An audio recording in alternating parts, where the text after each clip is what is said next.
Seminar. Before we actually start the official seminar, I want to go a little bit about how I handle my seminars and the rules behind it as well, and then we'll go ahead and start. And this will also give everyone some time to spill in real quick. So first things first, chat interaction is a very big part of my seminars. So if you're watching this on YouTube, anyone that I'll be responding to will be my Twitch chat that's participating in the seminar. In terms of asking questions, please hold your questions till the end of the seminar. Pretty much half of the seminar is the actual presentation, and the other half is the questions that go along with the seminar. The seminar is going to be a bit shorter one, just because there's not too much to talk about outside of just talking with the people that are watching, and a lot of it I expect is going to be the questions being answered more so than anything else. Now, the next thing is I want to keep the chat very productive, so by all means, hold any kind of useless emotes or anything kind of troll-like.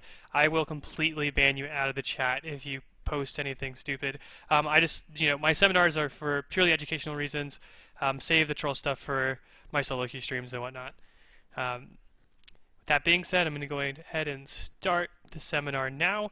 And after the seminar, I'll also have some more information about non-seminar related stuff. Alright, so this seminar is the beginning of a series I'm going to be doing, which is pretty much the How to Climb series. I'm going to cover multiple areas, which generally are the big key points of climbing.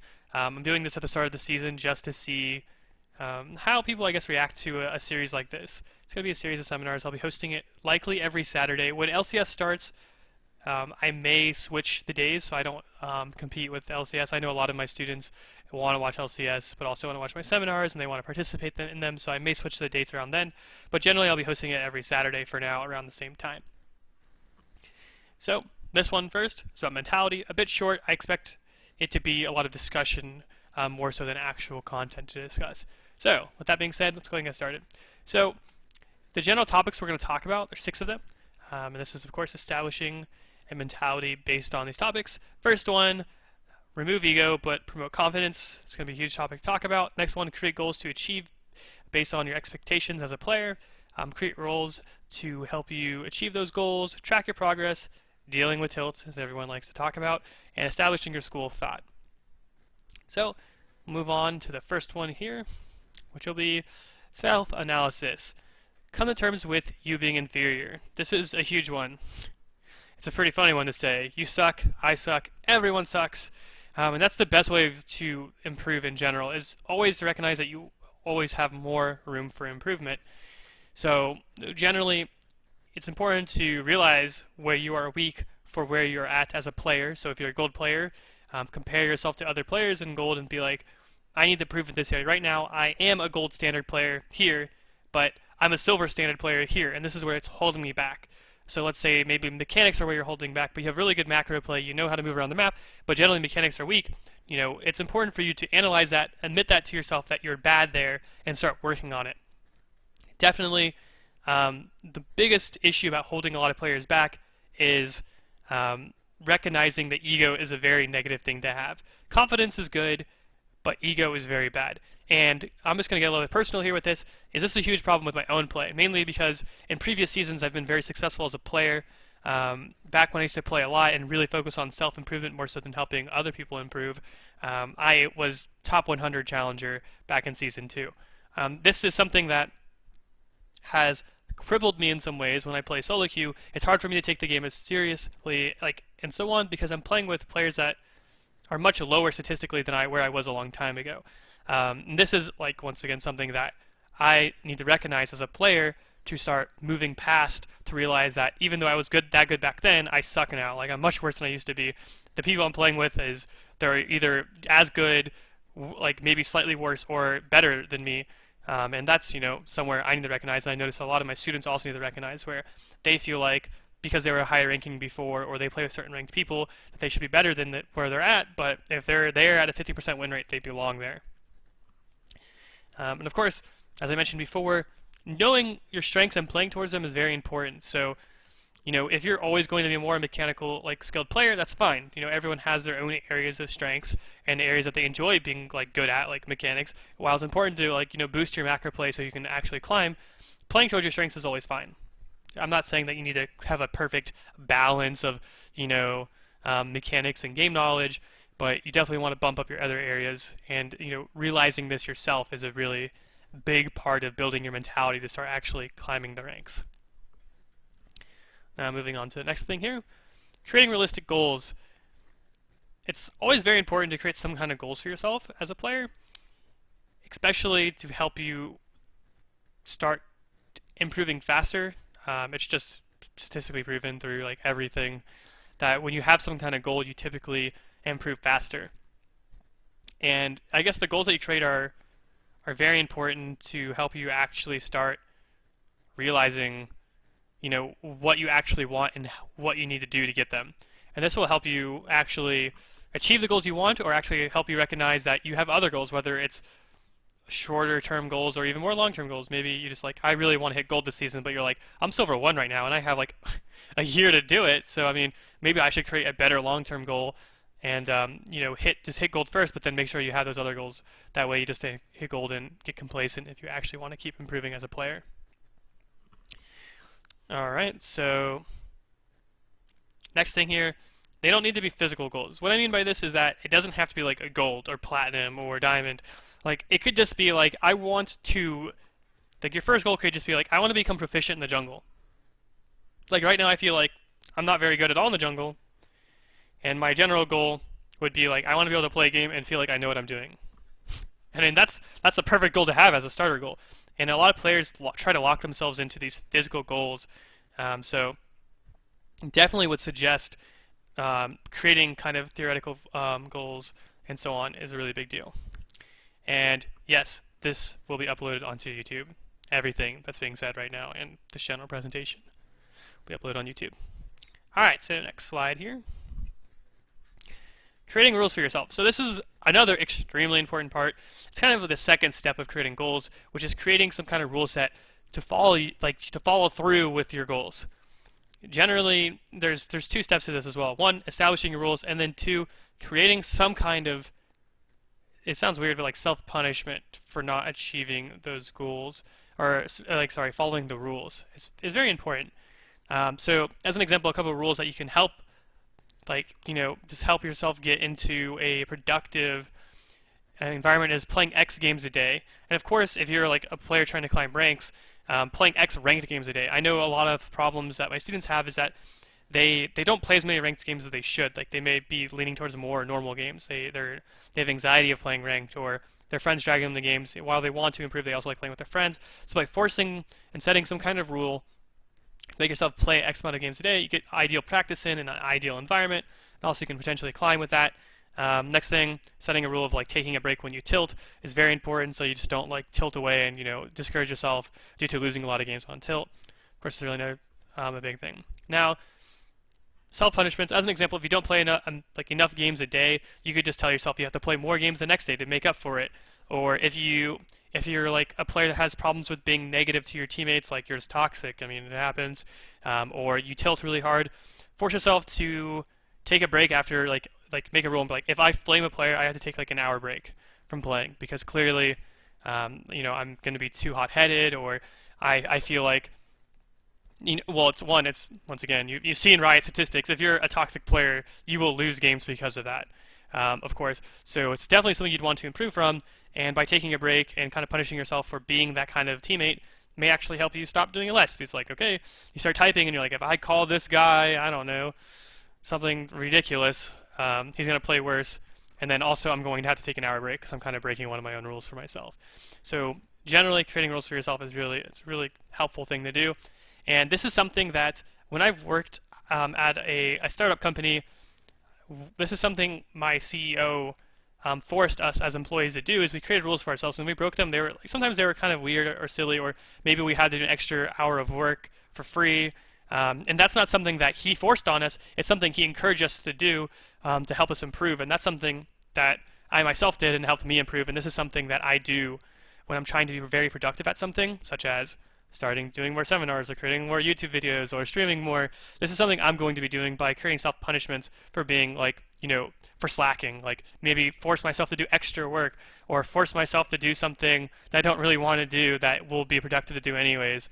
So generally, creating some kind of discipline for yourself is very beneficial, especially if it's something that works with you. So definitely something worth trying out, even though it does sound a little bit off the wall. All right, next one. Another very important thing is tracking your progress. So by following up on your goals and having some kind of area of time where you will reflect on your current progress, it's a good way of deciding if what you're doing is working or not yet. So let's say that for 1 month you decide that you're going to do some kind of improvement plan. You're following these rules you set for yourself. You have a really good mentality, or so you feel like you do. But then you look back on your progress and you don't really move anywhere, or you go back in progress, and clearly something's not working. You have to shake things up to make some kind of change. Or, of course, if it's going well, then you know it's going well and you should keep it up. So as an example, if some of your goals were, I want to climb, so you should track your LP gains and notice like maybe like 1 week you were very consistent with everything, you climbed really hard, but when you slacked, you could clearly see that the LP gains weren't as strong, or maybe instead of like climbing ranks, more so you want to improve on your consistency in certain areas, such as minion kills, or your KDAs, or whatever it may be, or just wins across the board. Of course, that translates to LP gains, but generally it doesn't have to be like LP gains is what I'm saying.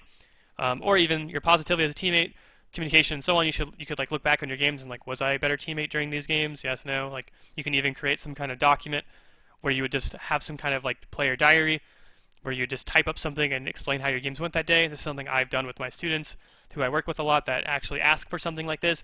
This is by all means something that I've had them do, and it's helped them a ton, especially people who had problems with discipline, whether it was playing like the amount of ranked games that they should be playing, or toxicity, or whatever it may be.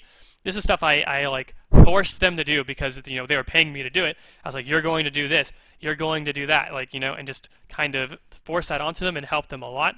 So tracking it's very important. That way, it's good for you to reflect on it and see actual improvement from there on out. All right. So this is a big area about mentality, which is negativity. And honestly, this is the area that has the most, this is the one that's heard the most. It's the loudest voice, negativity. And from what I've noticed through studying players and working with players, is there's so many different types of negativity that affects a player, whether it's an outside stressor from the game. I've had people that have told me that like when they get home, like they want to play and improve, they play one game, but the moment one thing goes wrong, it all comes crashing down. They tilt really hard, they had a rough day, or every day for them is typically rough. Maybe it's work or school or whatever it is, or even sometimes their living environment is stressful to them. So when you sit down and try to play League and you're doing something and you're trying to be strict on yourself, it's harder because you're more prone to be more upset when things go the way they're not supposed to be going. So as an example, if it's an outside stressor, that's a whole different story, and I could talk for a very long time on that. But a big thing is dealing with it. Tackling the problem, finding a way to make it less stressful. Of course, is going to be a big factor if it's something that is affecting your mentality when playing the game. Now, something that I definitely want to spend time talking about in this seminar is in-game stressors. So, as an example, in-game stressors, there's a lot of them that can happen, and I just want to break down a couple of them right now. So one thing is toxicity from your teammates. So dealing with in-game stressors such as toxicity from your teammates, there's a couple things to do. One, the first step would be, and the easiest step is just muting your teammates. However, I always try to stress that is something that you should be less likely to go for doing, mainly because it hurts communication between your teammates, so you can't see what they're saying. However, if they're just being ridiculously over-the-top toxic, you can just mute them and not worry about it. Let's say another thing. Let's say that something that bothers you as a player is when maybe your teammates aren't performing, they're performing a little too bad. Like someone's just feeding and it's stressing you out, and they shouldn't be doing that because maybe you're a gold player and you're like, come on, this is something that you should realize you're not doing, and it stresses you out. This comes from another area, and yes, you'll be able to ask questions after the seminar is over. Also, yes, you did come late. You can always refer back to the YouTube video. This will be uploaded. All right, moving back onto this. In terms of other in-game stressors, such as teammates underperforming. Dealing with this comes from realizing that it's going to happen. You're really the only consistency through your games, and while you may have unlucky streaks, generally it's something just not to worry about as much. Now, moving towards tilting, again, everyone is different with tilting. I've dealt with over 100 students who have that have problems with tilting in general, and I would say that it's very mixed areas of what works with them when they tilt. Some of them need to play the game, but play it in a non-serious manner, so they play ARAMs or normal games and mess around. Some people need to get completely away from a computer screen or screens in general, like go work out, go for a walk, get a fresh breath of something. There's other people that need to get their mind off of the game, so playing a different game or watching a TV show or an anime or something would help them. Really, you just need to experiment with what helps you calm down. And it's going to be a trial and error. You're going to do something and see what happens. Like maybe you take a break, but you come back, take a break, go work out or something, you come back, and then looking at the game still makes you feel like you're upset. That clearly isn't working, so you're going to have to find something else to help you. But generally, there is no real blanket statement solution to not tilting or getting off tilt instantly. There really isn't. The only thing I could say that is the easiest answer is realizing if you have a goal, tilting is going to make it harder to achieve. It's going to slow you down. If you play a game while tilted and you lost, that's another game. Not only did you lose the time that you played that game, because if you're tilted, you're not going to be playing at your most optimal level, which means you're going to be playing weaker and you're not going to be learning from the game, but you also have to play another game to get you back where you were. So that's another way of thinking about it, which that's what works best with me, is realizing that if I'm going somewhere, I want to, one, always be learning, and two, I want to not have to do more work. So it's not only do you lose the game, that sucks, but you have to play another game to get back where you were, so you're double time. It sucks. It's a double negative there. All right. Now, for the actual last slide of this seminar is a big one, and this is one I'm going to talk about a lot. And then after this, we're going to have questions. So this is the ultimate split in the road when it comes to playing the game competitively and trying to climb, and also when it comes to coaching. I've talked with other coaches that have had a totally different school of thought with me, and it's so difficult for me as a coach that I would say I belong to one of these school of thoughts compared to the other one, because I highly disagree with a lot of the other school of thought. However, it's not an arguable point. It is true that both of these work for climbing in League. And whether or not I feel like one is better than the other is a totally different story, because I do. But what I'm going to do first is I'm going to discuss each one and then explain my personal opinions on them. All right, so the first school of thought I have listed is climbing using optimization. So there are coaches out there that will tell you that if you are not like Diamond, you should never touch champions like Yasuo or Vayne. Don't ever touch them. You are too bad to play them to make them worth playing. You should play champions like Annie to climb. Or you should play champions that are extremely OP in the metagame. Every time the metagame switches, you should instantly switch to the most OP champions, the most optimal to play, and that's how you should play the game. There are coaches that will tell you that. There are players that play this way. There are players that are extremely high elo that play this way and have always played this way. So by all means, it does work. And it's not, it's definitely not some giant negative area. And then there is, it's so hard for me to find a good explanation of or a good way to explain this one, but the way I listed is long-term improvement to climb. I kind of want to call it fire and ice, really, where there is the thought process where if you play a champion, no matter what champion you play, you will climb. Most players that play Riven or Vayne didn't play those champions when they got good enough to play them, so to speak. They've been playing them since they felt like playing them. And they're very, very, very good players. And it's hard for me not to be biased here because I'm kind of explaining the ones I actually agree with right now. And growing, when you're playing things you enjoy, you are more likely to actually improve faster. And this is something, once again, through my own studies of working with players over years, is like this. If you're playing champions you enjoy playing, you will improve on them faster. You'll feel more inclined to train with them, and so on. It's just players that above anything else want to climb. They don't care if they're not having as much fun, or if they don't care about the game. As long as they win the game, they find it fun. Those are people that could use climbing using optimization. Like, they don't care if they're stuck playing Annie every game and going the same build every game and doing the same like cheese every game. If they win those games, they're having fun. They don't get bored of playing the same champion, even if it's something that they find like kind of dull. That's how they play. But playing what you enjoy, like, I feel like someone just mentioned one trick ponies.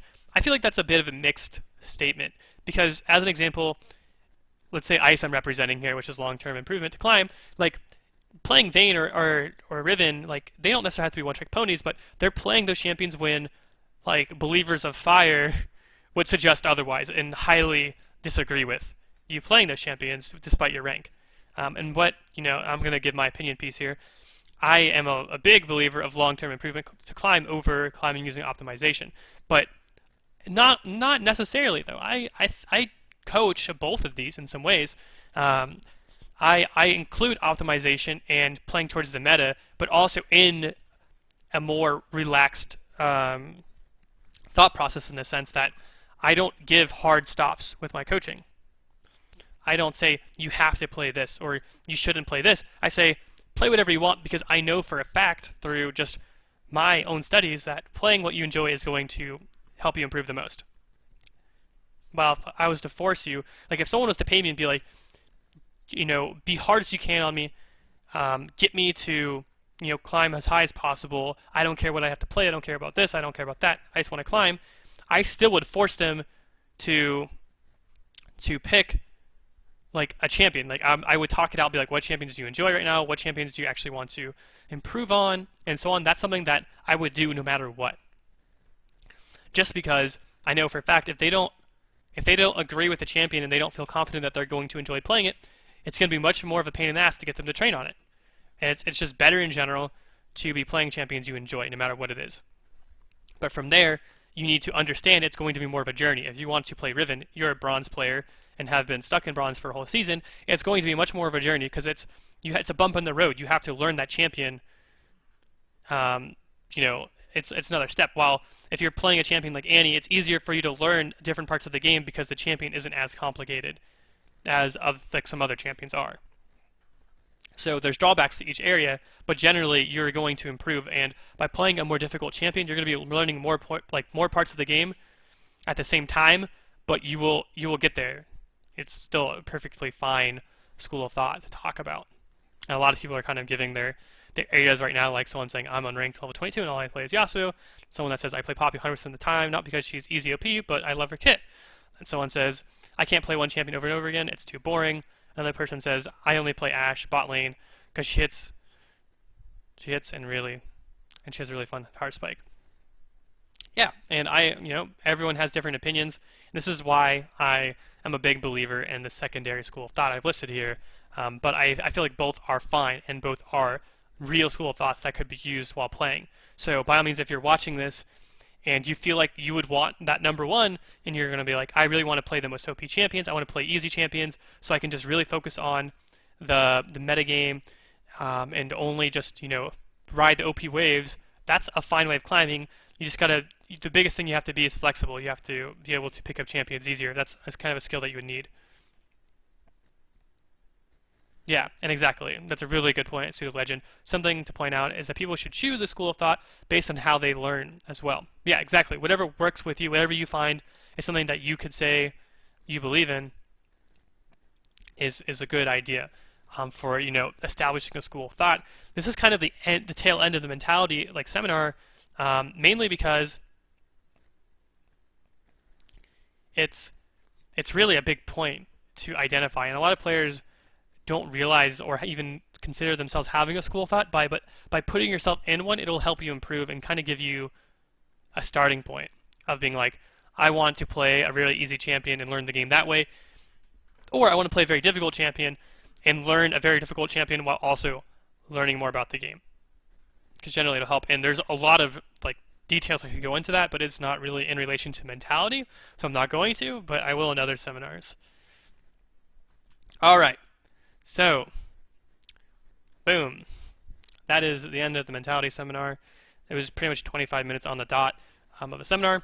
Like I said, the majority of this is going to be discussion, mainly because mentality is such like an open avenue that it's expected for a lot of it to be very up in the air and a lot of questions to come in regards to it. So what I'm going to do first is I'm going to allow questions that are in relation to mentality and in the topics I discussed in the seminar. And then after like the questions slow down and on topic, I'll allow off-topic questions that you can ask me about in general, anything about the game. So on-topic questions, shoot them my way now.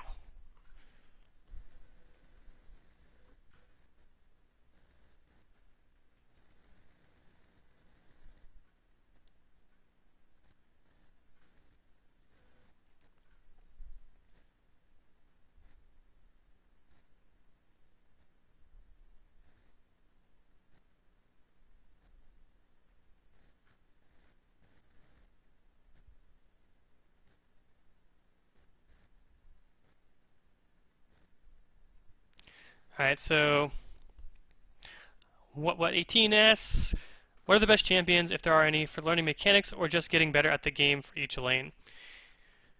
So this isn't directly mentality related, but I did talk about champion pool a bit, so I totally don't mind answering this now. I feel like this is like a very loaded question, and it's kind of like, I guess it could have been asked a bit better to identify what you're trying to get out of it. Because you asked two different questions, like what are the best champions for learning mechanics, or just getting better at the game for each lane. So as an example, a champion like Maokai top and Annie mid, like easier champions that are also pretty good, would help you learn the lane really well.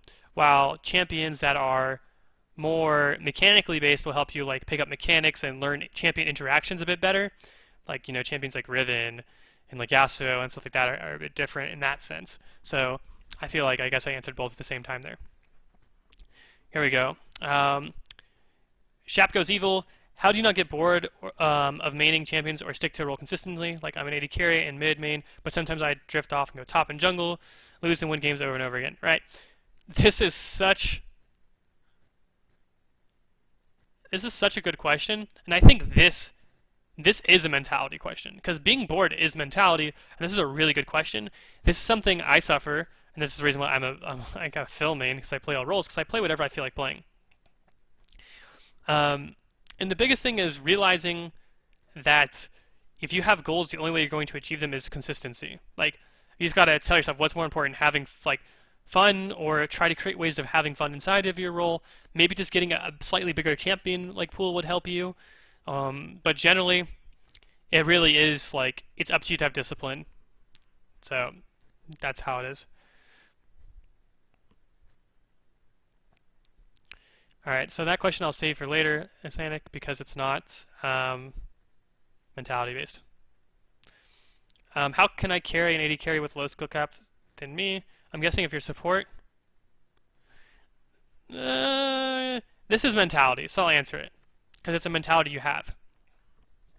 You need to realize that if your support's not going to follow up, you have to change your playstyle. And that's a mentality, that's ego. You're calling yourself a better player, but you're in the same elo range as them. So think of it more as like a problem that you have to face as like a support player in your elo range. Like maybe you're bronze, as an example, and your AD carries are just really bad. They don't really, like, you studied the game a lot. You know what AD carries are supposed to do and they're not doing it. Well, then get creative. It's up to you as a player. Like, how do you start winning the game as a support main if your AD carry isn't following up? Like, do you roam? Do you play carry supports? Do you play Brand? Do you get damage and start carrying the games as a support in that elo range? Like, changing a playstyle and even breaking the meta slightly may be necessary to climb out of a certain rank based on the role that you play. And that's just mentality right there. That's an ego thing. What are good rules to set for yourself before getting into game? That's a really good question. So one rule is, like forcing yourself to be mentally checked into the game. Like, force yourself to always ask yourself questions. Like, make a rule, I will always ask myself questions while playing. What should I be doing and why? That's a really good question to have. Another rule would be, like, avoiding tilt and so on, stuff like that. or other good rules to think about. So, 118 asks another question. Some days I'll go and set up my desk, and I will just not feel as concentrated on the game as I should, anyway, to get myself more focused on the game. So, it kind of depends on what exactly you're facing. If it's, because I know what you mean in multiple ways. Sometimes I feel not concentrated because there are things going on in my mind that are bothering me. Sometimes I feel very cloudy, like where I just don't feel fully awake. Sometimes I'll feel tired, and there's different answers to all of that. Like one, if things are on your mind, you should really just take care of things on your mind so you can focus on the game. Like if your vision's foggy, that could be one, you should eat food, maybe get more exercise, and so on. Or if you're just feeling tired, consider caffeine, maybe, depending on your lifestyle.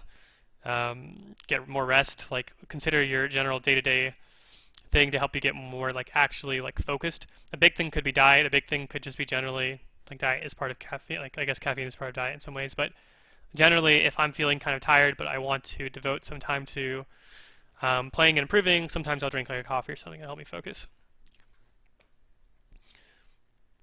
What is the best way to point out mistakes for your team without tilting them, especially those mistakes happen over and over again, like game like throwing? It's just wording it.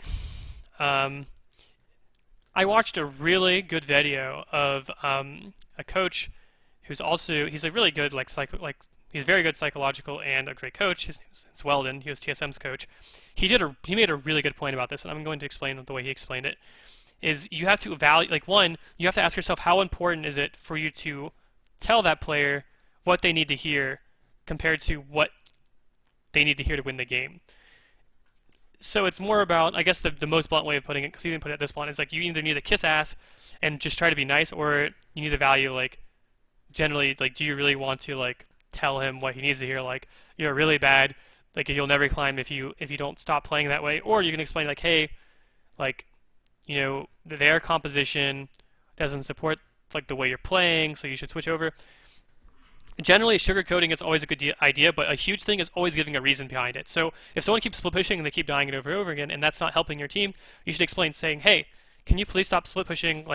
Their team composition is really good at catching you, so if we group, they can't get fed. Giving them a reason why is a bit better to get them less tilted, and also saying it nicely is a good way of doing it. Next question from Christine Brillen. Being an AD main, I often do well. During laning phase, I normally come out ahead, but my team tends to lose fights here and there, objectives, and in turn, so what else goes the game? Should I be more of a shot caller when we lose a fight? Should I be the one to ping dragon or push a certain lane, as no one else seems to do that? This isn't mentality, but I'll answer it because I just forgot the whole question. This I can twist this into mentality. Following up, this is something you should do, like a rule to set yourself at the beginning of the game. Be a leader from the beginning of the game. This is a psychological proven fact that people are more likely to listen to a leader that has been a leader from the beginning than someone that wants to lead when things start going wrong. So if you've been a leader the whole time, instead of that guy that just speaks up the moment things go wrong, people are more likely to listen to you. So call shots before things go wrong. You should know what your team needs to be doing and why before things go wrong. Okay, we have a lead, let's continue this lead. Instead of being okay, we have a lead, let's just play. Oh crap, we're starting to throw, I need to speak up now. Stuff like that.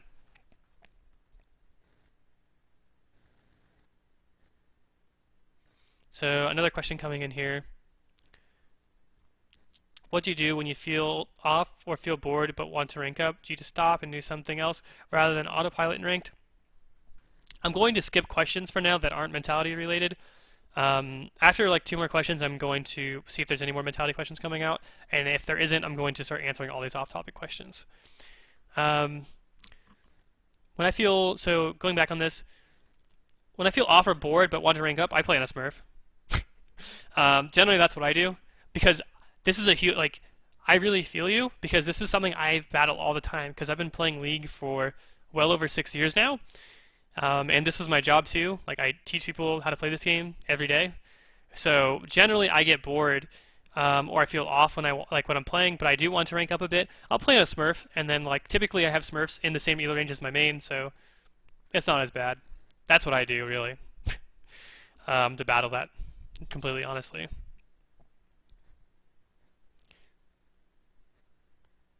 Okay. So Wolfblade has another question. Any tip on how I could prepare for ranked or how to improve my gameplay in general would be greatly appreciated.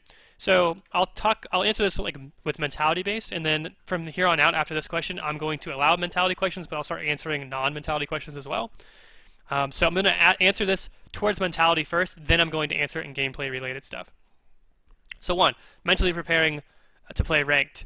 You need to make sure that you need to make a decision first. Are you okay with the idea of you getting placed very low but then having a more productive practice environment to improve? Or do you really care about rank and don't want to get stuck in a lower elo range? Then you should feel like you need to play a lot and be very prepared before you get placed. Because where you place could determine how you spend a long amount of like a big part of your season playing in.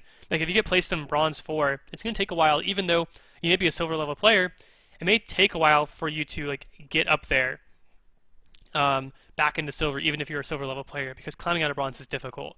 But by playing ranked, you're getting a better practice environment. Your practice is going to be more optimal. So you need to kind of like pick that kind of choice, which is a mentality thing. Now, improve your gameplay in general. Since you're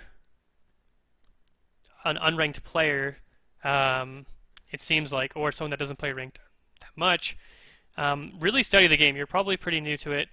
Make sure that you have a really good game sense and have a strong understanding of the metagame before you moved into ranked play. Really important. Alright, so here's another mentality question. What's the best way to get myself into a competitive mindset? I participate in LANs, but a lot of times I'm never 100% in a competitive mentality. Well, that's an interesting question. Because it sounds like being in a competitive mentality is like a try-hard mentality where you want to win. And that's just more about like how much you actually want to win. If you're a player, like you're someone that enjoys playing the game and you have fun whether you win or lose, it naturally makes you slightly less competitive as a player, which isn't always a bad thing. Like you may actually climb ranks faster by caring less about winning because you get less tilted. So it may actually like outweigh, just because you may not try as hard as other players, you don't have that like huge negative area of like tilting and losing a lot while falling in rank.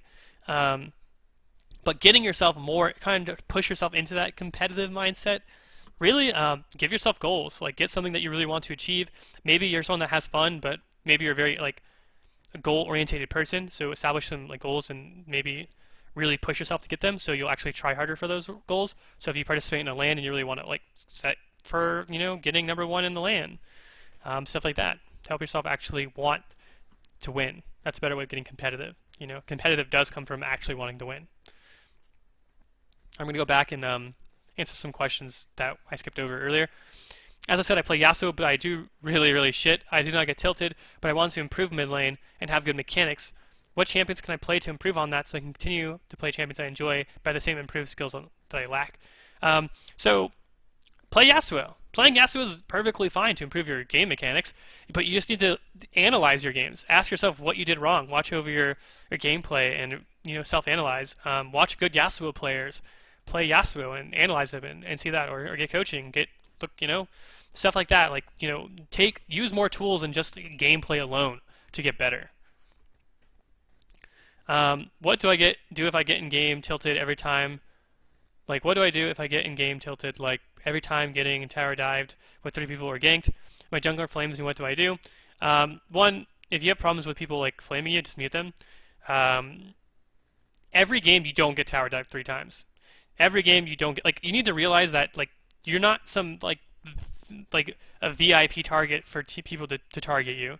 You need to stop victimizing yourself. That's the first thing. Realize that you're bad. You're not special. And then analyze your games. You probably, if you get tower dove a lot, that's probably because you put yourself in a situation to get tower dove.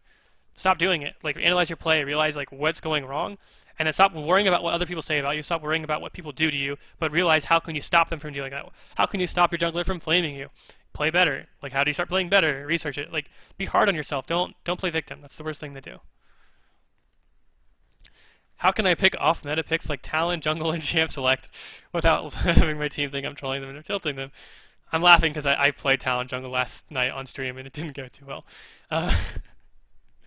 But you need to have a good... The only way you're not going to tilt them or have them think you're not trolling them is if you actually have a good match history on it. So just prove that you're not trolling them. But if you're not good at it yet, just say, I don't know, just don't say anything and just try to get that get that kind of reputation for yourself so you can easily show them and prove it to them that you're actually good. It's a big way of it going down. All right, next question. What do you think is a good way to reject your lower elo friends' invites for ranked games without straight up making them feel like they suck? Um, that's happened to me sometimes, but I mean, I'm always about honesty. Tell them that you don't want to play ranked games with them because they're not good enough. Um, that's what I would do. I mean, I'm honest with my friends. I would offer to play normal games with them if I have time, but that's generally how I do it. Do you have any sorry. Do you have any advice, tricks to untilt in game? I would just always ask myself over and over again, like, like what do I need to do to win? What do I need to do to win? And just focus on that. I don't want to get upset. I just care about winning the game. And getting upset's going to make it worse. And that's like when I'm really trying hard to win, that's what I do. Do you find it more well, do you find learning more when you play with yourself or doing it with friends? It depends on the friend. This is a very good question. So your friend has to be like you and your friend need to be on the same page. So I would find it better if you and your friend are playing to improve, both are trying to help each other improve and so on. I would focus on that more so than soloing. But if you don't have anyone to play with that is being productive, then I would stray away from that. That's what I definitely would go for. All right. Fatal, go ahead and paste your question again because scrolling up, I couldn't see it. I don't want to spend too much time scrolling around, so just paste it again and I'll answer it. Sorry about missing your question. What's your opinion on Riot's decision, the Singe support permaban?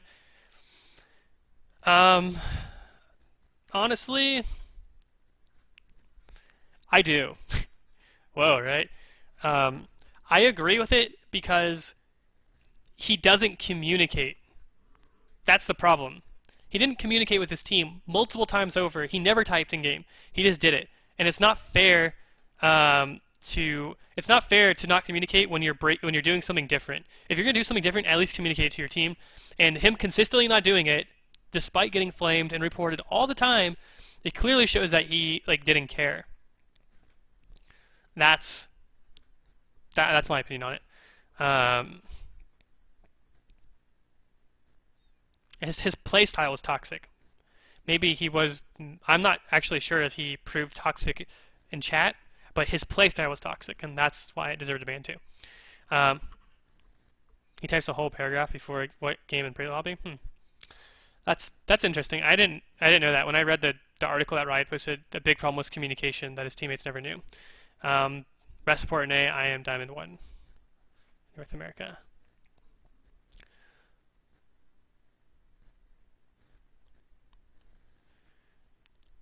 I learned focusing on objectives in game helps better than focusing on the problems in game. Yes, I've done this. It's definitely true. He posted. Yeah, I'm not sure. I'm not very informed on it. But generally, I would say even if he did type it, it is a toxic thing to do. Even if he does have a good win rate, I personally feel like Riot has made a stance that when they released the new champion select where people lock in roles, that they made a statement which contradicted their old statements, where they said that they supported meta breaking and all this kind of stuff, but now they don't. And I think that it just goes against the rule. I mean, personally, I would be upset if I had Singe on my team. So that's what I do. All right, another question getting pasted. Okay, thank you for reposting that. Because I remember I saw that, but I got bumped out. As an extremely competitive player maining mid, if I end up losing mid lane in a 1v1 scenario, I end up tilting and not playing my best as a potential player in late game. Yeah. It's okay to be disappointed in yourself, but try to save it for after the game. Just always try to focus on like what you could do better. Like, okay, I lost a minute, I screwed up. Like I need to focus. Like, what do I do now? Like, and kind of go for that. That's how I would feel. Shadow, you said, am I on the same level as a Singed when I'm popping? No, unless you don't go to lane and you strictly roam and don't help your AD carry at all, then you're nowhere near it. Poppy support's good. Fatal, maybe Twitch chat does have a character limit or something. Try breaking up in half and then pasting it. My mains are Jace, Fiora, Riven, and I want to find a new champ that is tanky, does damage, can carry, and is good in team fights plus laning phase. Skill cap I don't care about, I want to have fun to climb. Irelia? There you go. That was easy. Irelia is really good. She can get tanky, she's strong. So I would go for that.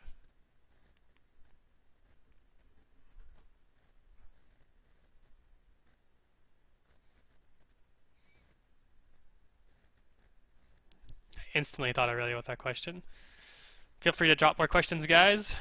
Kind of hit and end there with all the questions. Oops. Sorry for that noise. What are some good Twitch streams or YouTubers that you found that can learn things from that don't care about that YouTube revenue? Weldon. Weldon. Like, hands down, if I only got one chance to tell, like, one YouTuber to tell my students to watch, I would suggest Weldon. So good. Just look up TSM Weldon, go to his YouTube channel. It's called like Mind Games Weldon. Watch his videos. It's fantastic. I watch and learn from them. I learn from him to teach my students. He's amazing. Another good resource. I'm going to create like a document somewhere to post to show like my a resource list of areas I would suggest my students to watch. And another one, if you have a lot of time and want to learn and have a good something that will teach you a lot, I would suggest Yale has a game theory course that's public, completely free to use on their website. To search up like game theory Yale course and just do the whole course. I did it. I learned a lot. One of my students who's a professional poker player suggested that I watched it like a year ago. I did it and it was great. What do you personally think of a champion like Twisted Fate? I feel like he's much more effective in higher elo because people actually follow up on like lower elo. All right, so to answer this question, a lot of players that a lot of Smurfs play Twisted Fate to climb. So that directly like contradicts that thought process. I understand why you may think that way, but Twisted Fate is so good at capitalizing on players' mistakes that he is completely fine to carry with in low elo. So I think he's good. Champions like Twisted Fate, it's a bit different, but I think all of them could be good. Like even like Morgana mid can hard carry, or Zilean mid can hard carry. Champions like that can still hard carry. It's just playing correctly. Thoughts on paid sites for learning? If they're good, you find them beneficial, do it. Yeah, it's completely up to what you find as a person. Like, but then you have to ask yourself like, what do I find beneficial like learning? And do I learn well from do I learn well from watching videos or reading articles that are paid through a paywall? You could try paying it, and if it works, then go for it. I personally don't know any paywall sites that are good. I'm aware of a lot of them, but I would not suggest any of them to pay for. Like, I would not personally suggest one of my students or a friend to use those sites. There was a recent game where my support completely messing up my CS rhythm, and it had me lose a lot of CS. I didn't really know how to tell them that it was messing me up. I didn't say anything about it. They also played behind me a lot in fights. How should I have gone about this situation? So first thing is just tell them to stop. Be like, hey, can you stop hitting the minions? You're messing me up. Just be honest. Don't be negative about it. Just be like, hey,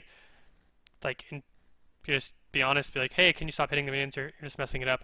Just say I'm fine with CSing alone, so they don't try to help you. Play behind me a lot and let me fight spot lane. Just suggest, hey, can you play it more? Like trying to explain your win condition for the lane when which you know is right is better to say things than not say things. Like, if you tilting them is going to, I mean, it's already bad, so is it going to go worse? Maybe, maybe not. Who is that person? If you're asking about the person I suggested to watch, Weldon. TSM Weldon. I think his name's Weldon Green, actually, his real name. Weldon Green. All right, I'll check Skype. Which Skype is it? Is this one? Yep. All right. Here comes a long-winded question here. So Fatal said, started playing League of Legends at Season 6, managed to reach Lofty Diamond. At least I was able to boost others to Diamond, but when I'm playing on my main, I usually struggle to keep calm, which resulted me to 16 permabans in total so far. I think the origin is because I'm getting exhausted after playing 16 plus hours almost each day. I actually had to quit school last year in order to catch up with all the players because I want to earn money by playing this game, and my priority is Pro League. Having 70% win rate and low diamond did not satisfy me anymore and led to unperforming tilting. What would you do in my place when it's not just a game anymore and I've already invested a lot of time and it's time limited? This is a good question. It kind of hits home in some ways. So first thing, I'm going to be completely honest with you. The fact that you can get to diamond, like low diamond with a 70% win rate, does not mean you're a good player. I know players that are stuck in diamond 3 that can climb to diamond 5 with a 70% win rate. And this comes back to what I said earlier, that ego is your worst enemy. It is the first thing you have to realize is you're bad. And you're in a situation right now where you feel like you're stuck in, which you're never stuck. You can get out of League. You can invest more time in other areas. You can go back to school. You can do other things. But if you want League and you're investing so much time and you're eager, the first thing you need to do is tell yourself you're awful. Stop. You're getting mad because you feel like you're better than you are. Like you can't. Like there's things holding you back. Like you're a bad player because you tilt. You're a bad player because you rage. That makes you a worse player. You're not going to be able to play professionally if you're an asshole. No one's going to want you on their team. So it's like you need to be hard on yourself and get rid of these terrible habits to start getting better. If you actually have had 16 accounts permabanned, I don't believe 16 accounts, because if you had 16 accounts permabanned, you'd be permanently banned from the game already. But I could believe that you have multiple accounts banned so far. But the thing is, you have to start taking yourself seriously, and taking the game seriously. If this is serious to you, then take it seriously. So if I was in your situation, I would be hard on myself, and I would start focusing on what's going to get me where I want. So if I want to get you said my priority is Pro League. So you want to play professionally. You want to play this game professionally, then the first thing is you need to stop making smurfs. You need to stop getting banned so you can actually get to high elo so people can recognize you. And you need to stop being an asshole because no one's going to hire you to play. One, like when you sign a contract to work for Riot, which is playing professionally, you can't be an asshole. So, like they generally they have and you can't be a toxic player when you're playing in LCS. That's a huge thing. So yeah, I'm rough on you because I feel like you should be rough on yourself, and that's why I went at that question like that. If you have any more questions, feel free to drop it my way. But generally, I feel like you need to really start focusing on, other things. Like your question, I felt like I felt ego in your question.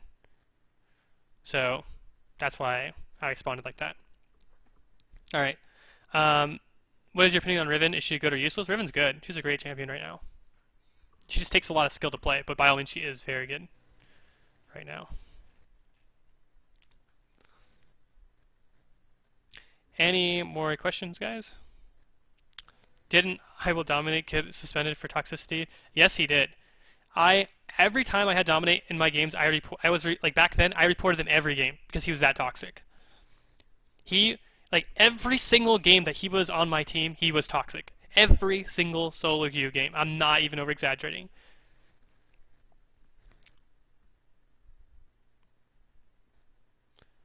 What champ can you think? Any others than Aurelia? With what you listed pretty much every champion that fit in that role. But it's hard because there's so many champions on top lane. But with what you listed, I would definitely suggest Aurelia on top of your champions. Darius doesn't really achieve exactly what you want, but generally I would go for that. This isn't really relevant. No, it's I'm not saying any questions are available. This isn't really relevant, but how did you feel about playing with Rox Tigers and against Rox Tigers? It was pretty fun.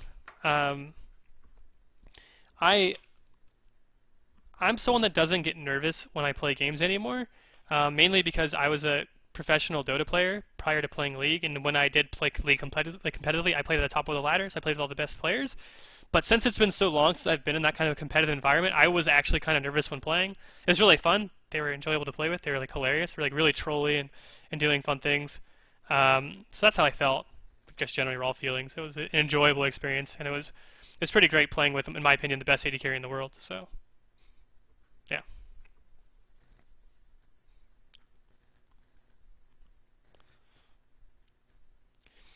When do you think the meta will become stable? When solo queue comes, like I feel like right now the meta is in such a nasty spot because it's not a good sample size. Um, like the environment for the samples to be created aren't healthy. Like no one's trying hard or playing most optimally in flex queue. Um, so it was not a good area at all. It's just it's hard. Like the metagame's not being established. I think a lot of statistics that are being made right now aren't even worth much because it's not a try-hard environment. So we'll see that when the numbers come out in solo queue, and we'll see the patch after that. Like I honestly say that when the season actually starts, um, that like when the meta will start ironing out a bit. In your opinion, should Riot be doing patches less often? No, I like it.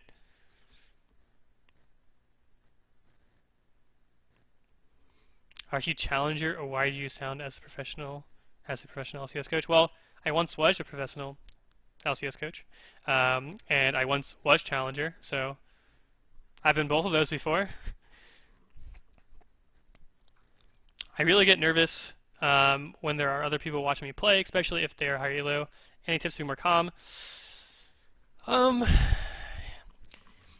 it depends, because as a coach, I have students that get nervous when I watch them play. But something that has happened consistently is just given the nature of person I am, people get less nervous the more they spend the more time they spend with me, the easier it is on them because they realize that like I joke with them, I make them laugh, make them less nervous.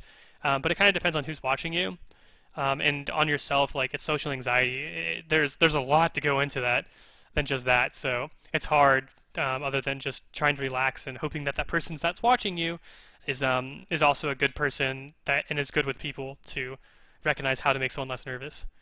Um, Question for someone who peaked at D4, D3. What do you believe are some good AD carries to master? What is the key that sends you over the edge and allows you to reach D1?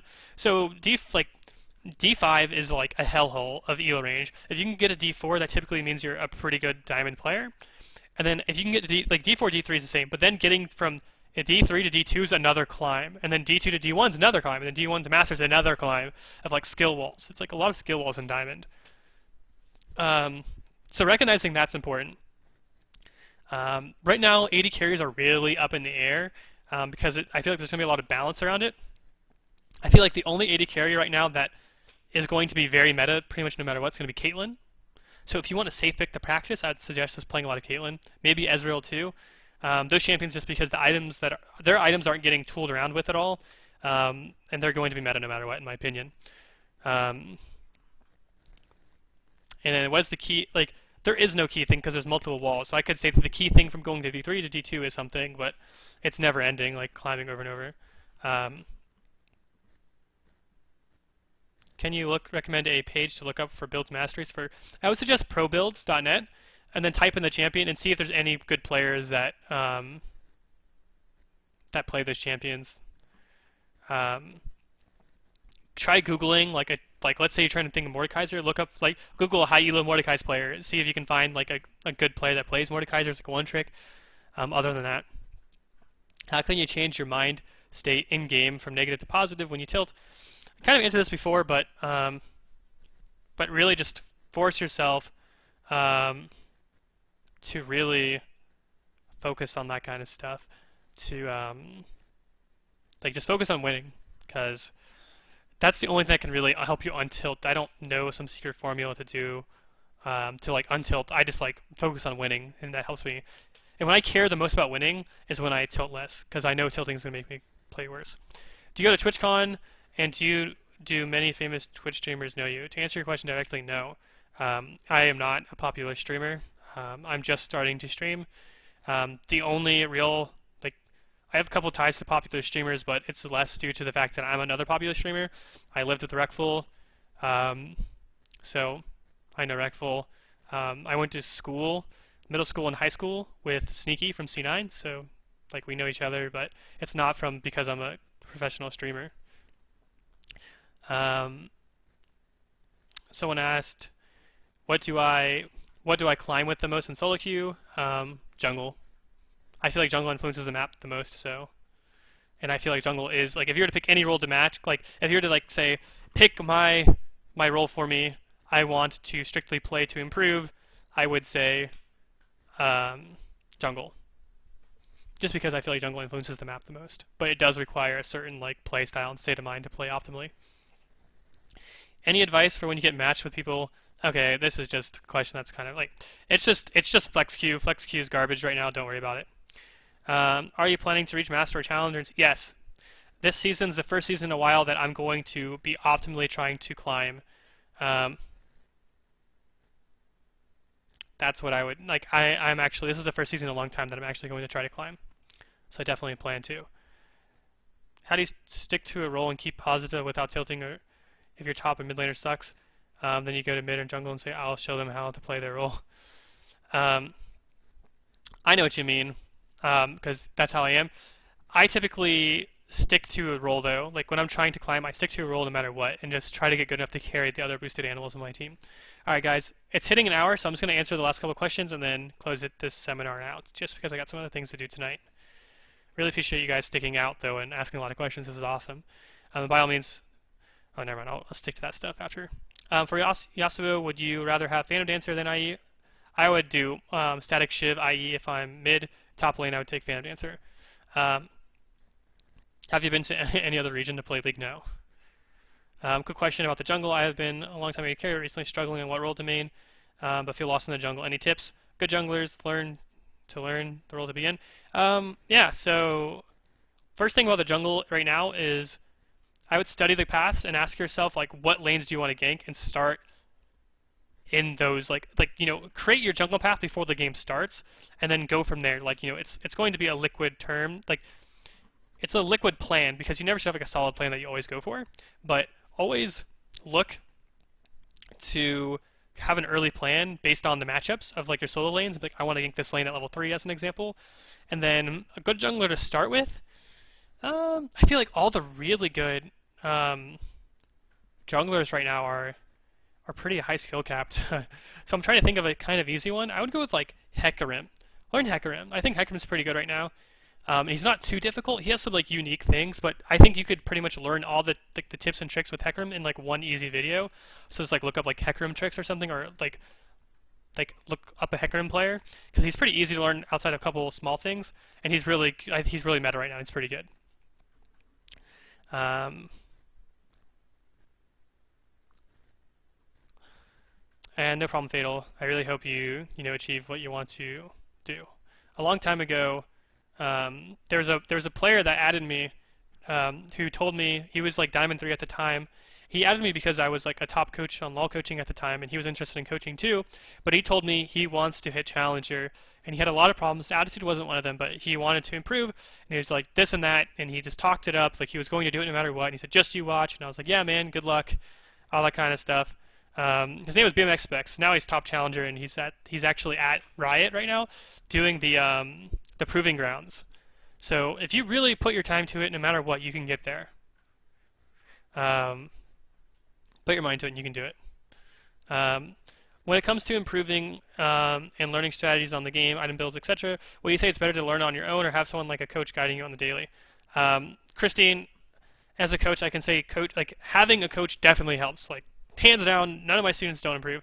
It just kind of depends on like what you can afford and if this is important too, you actually enjoy getting coached. Like if you're someone that prefers and works better with, like I've had people that have gotten coaching where they're like, you were really informative, I learned a lot, but like I just tried coaching out and it just wasn't working for me. Having someone tell me what to do is just stressful. So it has to be, you have to make sure it's something you may want to try and see if it works for you. But definitely having an educated and good coach is going to make you play much better and learn faster, hands down. Cannot stress that enough.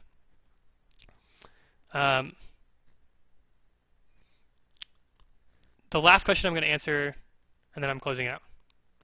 Um, is it good to be Plat 5 at 15 years? Yeah, it's decent. I mean, I'll be honest, I've had students that were 15 years old that were Diamond 1. Um, but yeah, I was on the second best North American Dota team at the age of 15 as well. So I feel like being young is good. It's just making sure that you continue growing as a player if that's what you want to do, and not getting complacent or getting like an ego over it. All right, guys, that's the end of the seminar. So I have a couple things before. Hey, guys, don't run yet. Um, so one thing is, if you want free coaching, check out my seminar. I already posted a new seminar on law coaching, so you can check that out. It's going to be next Saturday.